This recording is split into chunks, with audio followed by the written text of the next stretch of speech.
अण्णासाहेबांना सर्व संघाच्या वतीने प्रार्थना करतो. जय गुरुदेव.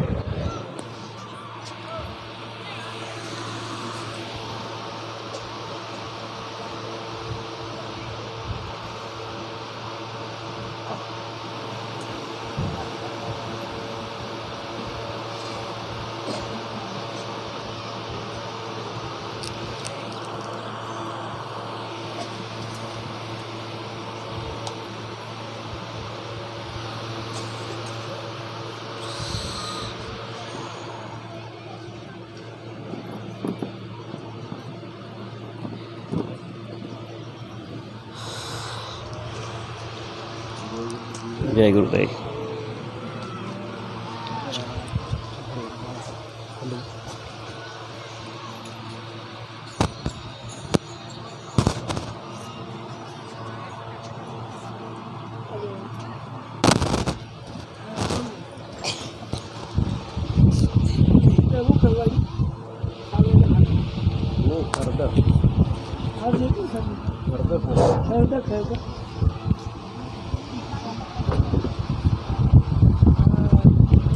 प्रेमियों, सबसे पहले यह सूचना, सबने बताया कि आज गुरु पूर्णिमा है. गुरु पूर्णिमा में गुरु के पास मांगने का तुम्हारा अधिकार है. तो उसके पहले गुरु ने कहा है कि गुरु का नाम लेना. गुरु का नाम ले प्यारे, बिना इसके नहीं छूटना. तो पहले मैं बोलूँगा, बाद में आप बोलना. ऐसे बोलना कि तुम्हारी आवाज़ वहाँ तक जाए. बोलो जय गुरुदेव,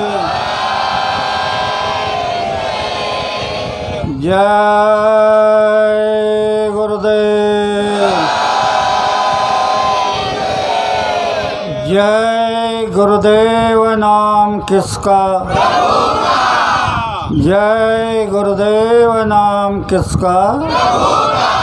ये नाम नहीं इंसान का.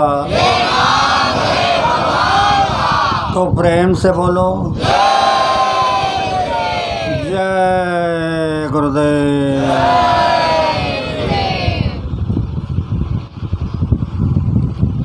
आपको एक शंका होगी कि मैं आपको प्रणाम कर रहा हूँ.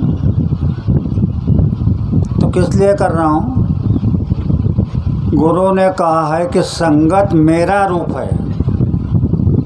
संगत जो है वो गुरु का रूप है. ये क्यों कहा? क्योंकि पहले कानून बन चुका था, दिन में एक बार, हफ्ते में एक बार, 15 दिन में एक बार, या तो महीने में एक बार, या तो 6 महीने में एक बार, या तो साल में एक बार गुरु का दर्शन होना जरूरी है. नहीं हुआ तो दोष लग जाएगा. अब गुरु तो आंखों से ओझल है, तो कितने दयागार होते हैं. उन्होंने कहा कि संगत मेरा रूप है, इनका दर्शन करोगे तो तुम्हें गुरु का दर्शन हो जाएगा. साध रूप नहीं, गुरु का रूप है.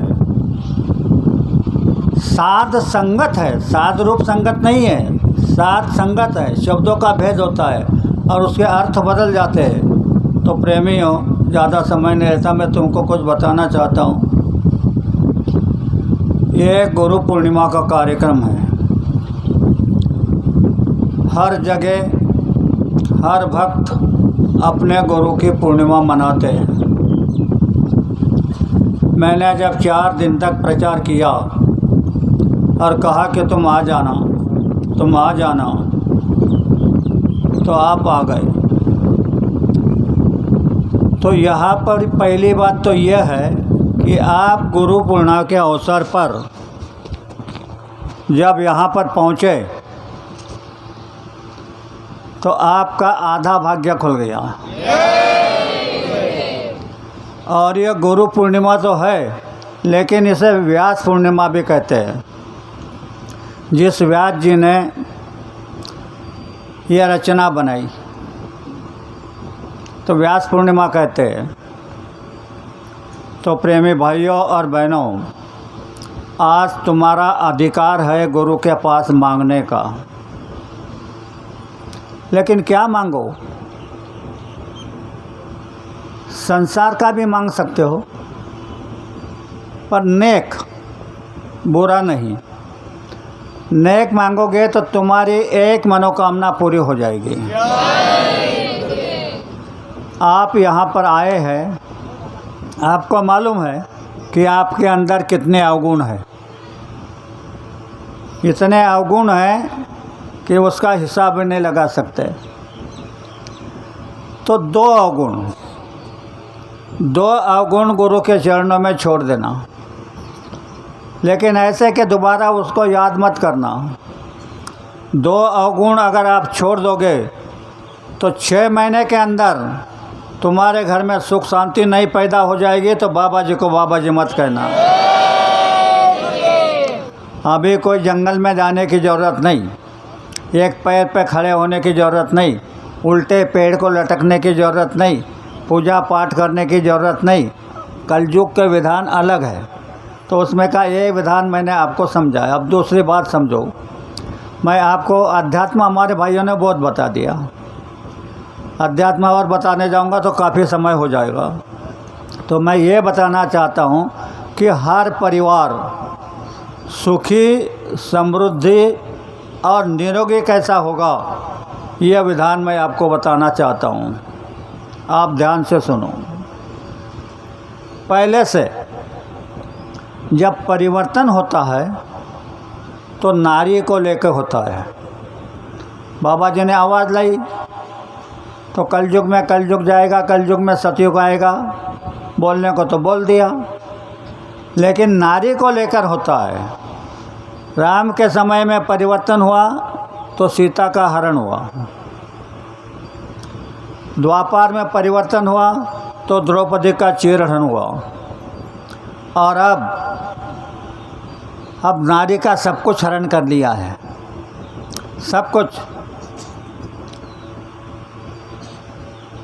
मैं आपको यह बताना चाहता हूँ, पहले कहानी बता दूँ। ब्रह्मा की 2 पुत्री थी, शांडिल्य और वसुमती। तो बहन हो भाई हो, अपने मन की ज़्यादा करता है और उसे सच समझता है, चालाकी से उसके लिए कुछ भी करता है। यह चालाकी इसके आगे चलती नहीं, इसके आगे चले ना चालाकी, और रिश्वत, ये इनके आगे चलती नहीं, और हम अपनी चालाकी करते हैं। तो 2 बहनें थे, उसमें एक बहन कहने लगी कि मैं शादी नहीं करूँगी, मैं सीधा भगवान का भजन करूँगी। कितना निर्णय अच्छा लिया था, सीधा भगवान का भजन करूँगी। और सवेरे 4 बजे उठकर नदी पर जाती थी, नहाकर आती थी, वहाँ से आने के बाद घंटी बजाती थी, 9 बजे तक पूजा करती थी। ऐसे ही रात को भी।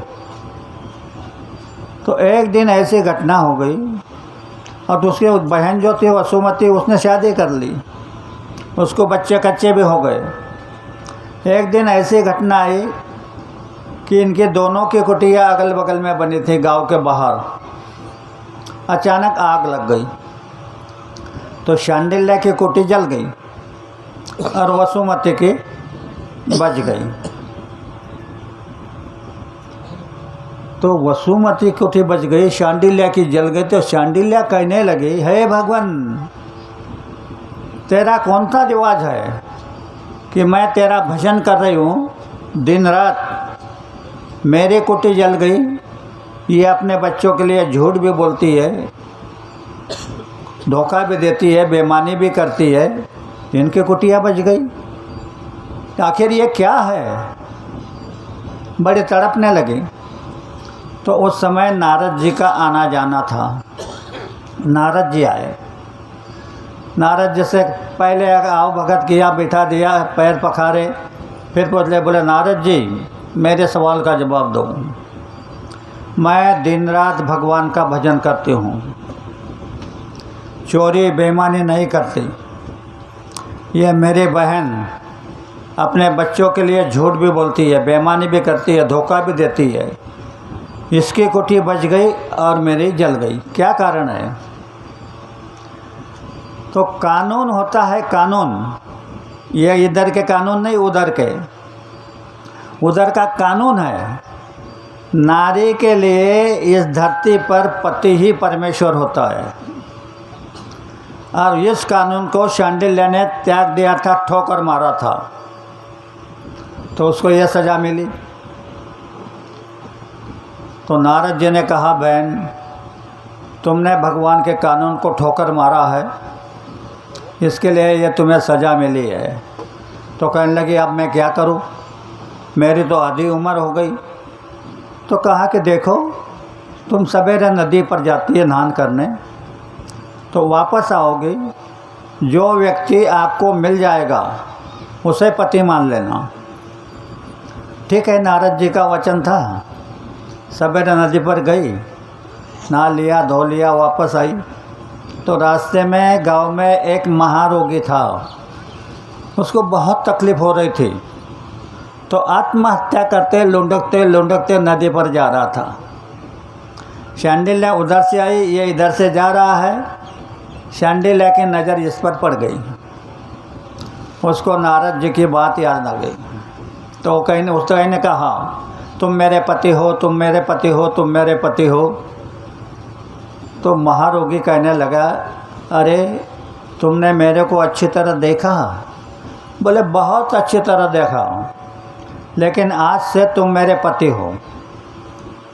उठाया खंडे पर, ले आई घर को, नहलाया धुलाया, कपड़े सिलवाए, अच्छे अच्छे भोजन बना करके खिलाती थी, बंगई पर बैठ करके झोंका देती थी, पति सेवा करने लगी। कुछ दिन बीत गए।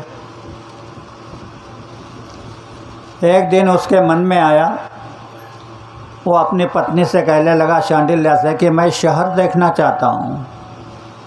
शांडिल्य ने खंडे पर उठाया, उसकी कुटी तो गांव के बाहर थी, दरवाजे के बाहर, दरवाजे में से आई, सारा गांव घुमा कर चौराहे पे खड़ी हो गई, जहाँ मार्केट लगती थी। वो खंडे पर यह खड़ी 20 मिनट 15 मिनट खड़ी रही, फिर निकल पड़ी। घर गई, उसको उतारा, हाथ पैर धोने पानी दिया। वो कहने लगा कि मैं हाथ पैर नहीं दूंगा। तो बोले, खाना खा लो। मैं खाना भी नहीं खाऊंगा। तो पतिव्रता धर्म के नियम से वो हाथ जोड़कर कहने लगी कि प्रभु, मेरी क्या गलती है जो आप मुझ पर रूठ गए? तो उसने कहा, नहीं, तुम्हारे ऊपर नहीं रूठा। तो बोले, क्या बात है? बोले, तू जब चौराहे पे खड़ी रही तो मैंने सामने वाली माड़ी में देखा, वहाँ पर एक लड़की पे मेरी नज़र जम गई और वो मेरे दिल में आ गई। शांडिल्य कहने लगी, वो तो जानती थी ये नहीं, इन्हें किसको देखा है। वो राजवेश्या का महल था और वो राजवेश्या उसके नज़र में आ गई। कहा कि बोले, महाराज, वहाँ पर एक तो पैसा या तो शरीर की ज़रूरत है, और तुम्हारा तो ना शरीर है ना पैसा है, यह बात कैसे सही होगी? तो कहने लगा, नहीं, मैं खाना नहीं खाऊंगा। तो सारा समझा बुझा करके खाना खिला दिया। तो शांडिल्य हर रोज़ उस तवायब के द्वार पर जाकर सड़ा समर्जन कर गए, रंगोली निकाल करके चले आते थे। कुछ दिन बीत गए। वो तवायब जो वेश्या की मालकन थी, उसने देखा ये रंगोली निकाली है, सड़ा समर्जन किया है। उसने सबको बुलाया, बोले, ये काम कौन करता है? सबने कहा कि हम नहीं करते। बोले, ये पतिव्रता धर्म का काम है, ये तुम्हारा हमारा काम नहीं। तो कौन करता है, मुझे बता दो। सबने कहा, हम नहीं करते। तो तवायफ रात को जागते बैठी। शांडिल्य गई, सड़ा समर्जन किया, रंगोली निकाली, रंगोली निकालने लगी। तो तायाप ने जाकर के हाथ पकड़ लिया, कहा कि बहन तुम ये क्यों करती है। उसने अपने पति की बात बता दी। तवायफ का हृदय पतिव्रता के शब्दों से परिवर्तित हो गया। कहने लगी, बोला बहन तुम अपने पति के लिए इतने कष्ट उठा रही है, मैं तो आखिर में तवायफ हूँ। रात के 12 बजे तुम्हारे पति को ले आना। शंडिला खुश हो गई, घर गई, उसको कहा, वो भी खुश हुआ। शाम हो गई, रात के 12 बजे की राह देख रहे सब लोग। रात के 12 बजे उसको कंधे पर उठाया। और गांव में और एक घटना घट चुकी थी कि एक व्यक्ति किसी की दीवार गिर के दीवार में दब के मर गया था। तो नियम था उस गांव का, खून के बदला फांसी।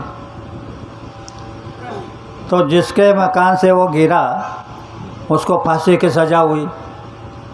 शॉर्ट में बताता, वो पतला था, फांसी का फंदा उसको नहीं लग रहा था। तो राजा को सिपाहियों ने कहा कि वो पतला है, फांसी का फंदा नहीं लग रहा है। तो कहा कि जाओ गांव में जो मोटा आदमी होगा उसको पकड़ कर लाओ। गए सिपाही, चारों तरफ ढूंढते रहे। एक साधु खा पी कर तगड़ा बना हुआ था, उसको पकड़ा लेके गए। उसको गुरु ने कहा था कि यहाँ रहना ठीक नहीं है। उसने कहा, बोले यहाँ सब चीज़ें सस्ती है, यह अच्छा है। तो बोले तुम रहो, मैं जा रहा हूँ, लेकिन तुम्हारे ऊपर संकट आएगा तो मुझे याद कर लेना। बाद में बताऊँगा, पहले यह बात पूरी कर दूँ कि शांडिल्य उसको उठा करके रात के 12 बजे जा रही थी। और वहाँ सन्यासी को दरोजे में, पहले दरोजे में फांसी देते थे, तो उस सन्यासी को वहाँ दरोजे में फांसी दी गई थी। उसने अपने प्राण ब्रह्मांडों में चढ़ा लिए थे और ऐसा लटक रहा था। शांडिल्य जाने लगी तो उसके पति का कंधे पर था, उसको धक्का लग गया। वो तिलमिला उठा और कहा कि मुझे जिसका धक्का लगा है वो सूरज निकलते ही मर जाएगा। शांडिल्य ने कहा कि क्या कहा? बोले मुझे जिसका धक्का लगा है वो सूरज निकलते ही मर जाएगा। उतार के रख दिया नीचे और प्रण कर लिया कि देखती हूँ कैसे सूरज निकलता है और कैसे मेरे पति मरता है। पतिव्रता नारी का 5 तत्वों पे अधिकार होता है, जल, पृथ्वी, वायु, अग्नि, आकाश। ध्यान से सुनो बहनों, मैं कहानी नहीं बता रहा हूँ, मैं हकीकत बता रहा हूँ। तो उन्हें प्रण किया कि हे सूरज देवता, मैं कलयुग के नियम का पालन कर रही हूँ, पतिव्रता धर्म की पालना कर रही हूँ, तुम अपना गति को बंद कर दो, गति को रोक लो। सूरज ने अपनी गति को रोक लिया, सूरज से निकलना बंद हो गया, चारों तरफ अंधकार छा गया। देवताओं को पता लगा तो देवता नीचे उतर कर आए। शांडिल्य से कहने लगे, बोले बहन 1.25 प्रहर तुम्हारे पति को मरने दो, हम इसको बिल्कुल शुद्ध शरीर से उठा देंगे, सुंदर शरीर से, और इसको धनवान भी बना देंगे, पर इसको 1.25 प्रहर मरने दो। शांडिल्य ने कहा 1.25 प्रहर नहीं, 1.25 पल भी वैधव्य बर्दाश्त नहीं करूँगी, मैं पतिव्रता हूँ। हार गए। तो क्या हुआ सुनो बहनों, वो शांडिल्य का जो वैधव्य था वो तुमको 5 दिन के लिए बांट दिया है, सभी विश्व की नारियों को 5 दिन के लिए बांट दिया है। इसलिए ये 5 दिन में कोई भी बहन खाना बना करके अपने परिवार को मत खिलाना। आप खाना बना करके परिवार को खिलाओगी, परिवार में तरह तरह की बीमारी लग जाएगी, इसको ध्यान रखना। अब पति वो तो हो गया, तो कहा था वाइफ के यहाँ जा रही, वापस आ गई और देख रही उसकी बहन वसुमती खुशी से अपने बच्चों को खिला रही है, यह कर रही है, वो कर रही है। नारद जी का कहना था, इसने मान लिया और पति सेवा से इसको भगवान का भी इसने माना नहीं, तो इसका कुछ नहीं हुआ। तो मैं ये कहना चाहता हूँ इसमें कि धरती के ऊपर हर स्त्री के लिए पति परमेश्वर होता है। तुमको पूजा पाठ करने की ज़रूरत नहीं, मंदिर जाने की ज़रूरत नहीं, पत्थर को पूजने की ज़रूरत नहीं, तुम अपने पति की सेवा तन मन लगा करके करो। 3 बातें हैं, ध्यान से सुनो। अपने पति की सेवा कोई भी बहन तन मन लगा करके करे, भूल कर भी उनसे झगड़ा न करे, उनके आदेश का पालन करे। 3 बातें। बहनें, आप कहोगे कि क्या होगा इनको पालन करने से, तो सुनो ध्यान से। अगर तुमने इन 3 चीज़ों की पालना कर ली और 6 महीने हो गए, तो तुमने देखा कि इधर से तूफान आ रहा है, भारी तूफान, तो लेना अपने हाथ में जल और कहना कि हे बाबा जय गुरुदेव जी महाराज, मैं आपके आदेश का पालन कर रही हूँ। यह तूफान वही रुक जाए, तूफान नहीं रुक जाएगा तो बाबा जी को बाबा जी मत कहना। देवताओं के पास जो शक्तियाँ नहीं हैं वो शक्ति तुम्हारे अंदर उतर आएगी। आप कई कीर्तन सुनते हैं, कीर्तनों में कहा जाता है तुका मने पतिव्रता तिचि, इतना ही कहते हैं, आगे कुछ नहीं। पतिव्रता नारी का उसके ऊपर अधिकार होता है। और इतना ही नहीं, पतिव्रता नारी को लक्ष्मी के पीछे दौड़ने की ज़रूरत नहीं है। लक्ष्मी पतिव्रता नारी के पीछे दौड़ती है।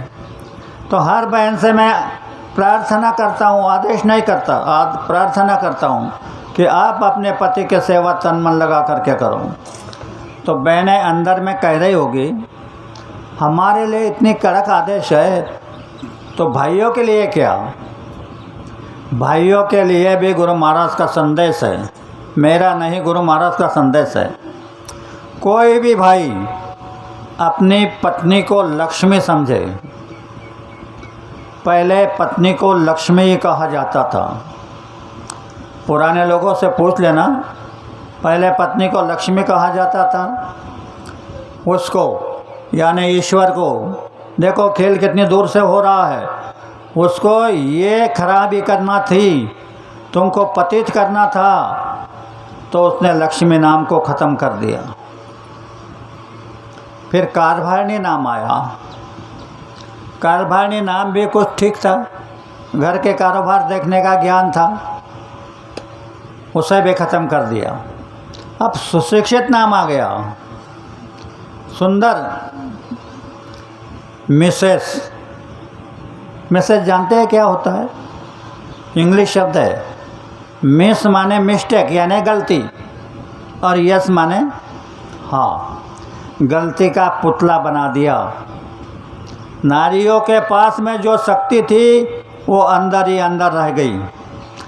पति को तबीयत बिगड़ती है, रोते बैठती है, बेटे की तबीयत बिगड़ती है, रोते बैठती है, लेकिन वो शक्ति का उपयोग कहाँ? तो बहनों, मैं आपको हाथ जोड़ रहा हूँ, प्रार्थना कर रहा हूँ, आप 3 चीज़ों की पालना करें। पहले भाइयों की बात निपट लूँ। हर भाई पत्नी को लक्ष्मी समझे, और शराब पी करके गाली गलौज करके उनको मारपीट मत करना। वह साक्षात लक्ष्मी का रूप है।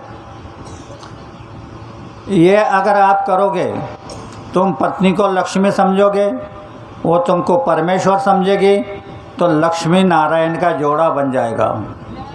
फिर झूठ, फरेब, बेईमानी, कत्लाम, व्यभिचार, भ्रष्टाचार, पापाचार करने की ज़रूरत नहीं पड़ेगी, क्योंकि पतिव्रता नारी का उसके ऊपर अधिकार है।